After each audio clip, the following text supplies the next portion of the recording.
नहमदुहु व नसल्ली अला रसूलिहिल करीम। अम्मा बाद फ़ाऊज़ु बिल्लाहि मिनश्शैतानिर रजीम। बिस्मिल्लाहिर रहमानिर रहीम। अल्हम्दुलिल्लाह, आज एक मरतबा फिर रोज़े के एक अहम मसले के साथ आपके सामने हाज़िरी हुई है। वो मसला ये कि चतराल से मुहतरम नवीद साहब ने सवाल किया है। उनका सवाल ये है कि कभी कभी ऐसा होता है कि रोज़े की हालत में दांतों से खून निकलकर वो हलक से नीचे उतर जाता है, आया इस सूरत में रोज़ा टूट जाएगा या नहीं? तो याद रखिए, दांतों से निकले हुए खून के हलक से उतरने की 4 सूरतें हैं। पहली 3 सूरतों में रोज़ा टूट जाएगा और आखिरी सूरत में रोज़ा नहीं टूटेगा। पहली 3 सूरत ये है कि खून थूक पर गालिब हो और वो आपके हलक से नीचे उतर जाए।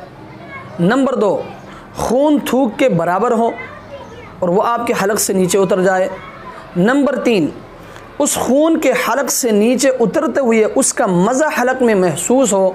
तो याद रखें, इन तीनों सूरतों में आपका रोज़ा टूट जाएगा, सिर्फ क़ज़ा लाजिम है, कफ़ारा नहीं।